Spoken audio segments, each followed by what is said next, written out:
I would say outside, like, physically, sure, I'm transitioning a lot, but the greatest portion of my transition is that mentally breaking down societal expectations and coming to new understandings. Well, I think that brings us perfectly to the next thing I want to talk about, which is transitioning. This is a word we talked about in the auditions, and I think you had an amazing answer in that I think most people want to just know where you're at, as in give me that boy-girl transition. Now, let's talk about that because we need to break, I think, some of that down. What is the transitioning? How does it happen? I know, my thing too is when people ask, so is it done? They're asking about with the eyebrows, genitalia. Like is it done? Is it done? Completely, they're asking that. And it's like, oh, had the switch? Yeah. Or is it all finished? Yeah.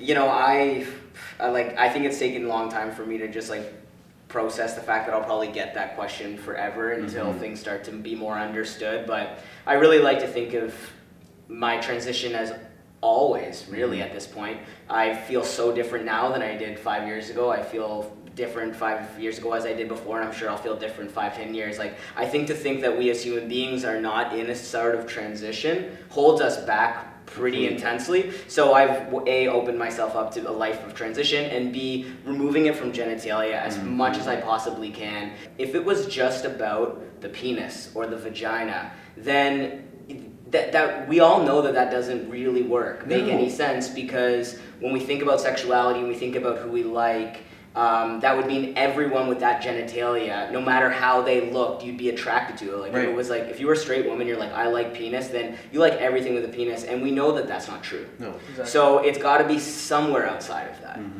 Yeah, I would say, like, again, like, a theme for me of teaching people would be that trans people aren't all the same.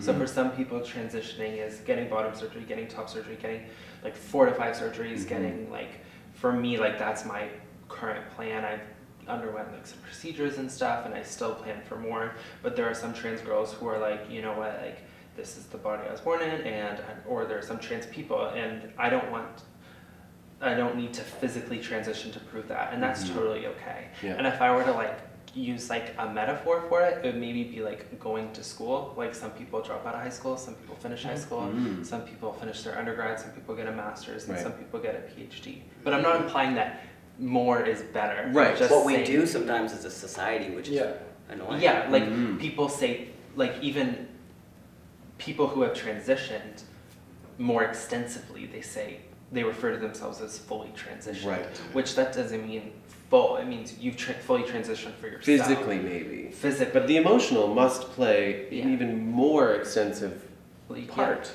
For sure, and kind of like revisiting the answer I had during the audition was that society really needs to step away from like this A to B transition, because, especially speaking up for our non-binary siblings once again, they don't seek to go anywhere. You know, they might want to have certain procedures or not. Maybe they want HRT. Maybe they just want to present differently than society expects of them. I have a friend who's a trans woman and takes on that identity as trans woman, but is so comfortable with the body that society regularly deems as male and celebrates that body as much as they have the identity of trans woman.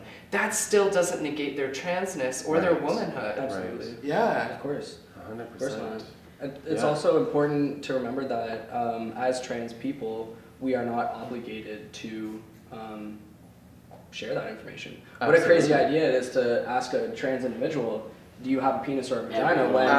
When you would go up to, imagine going up to a cisgender, or assuming they were cisgendered, and saying, how's your vagina today? Yeah, so how long is your penis? Exactly, it's not applicable. It's just, I need to know. It's only when you because I have a preference for a 6-inch dick. That's right. Exactly. Yeah. So that's why you should tell me that. It's for their own, because we like to identify. We just love it, and I think that it's only when you tell people that you're trans do people want to know penis or vagina, exactly as you said, and yeah. And so this also then brings up sex.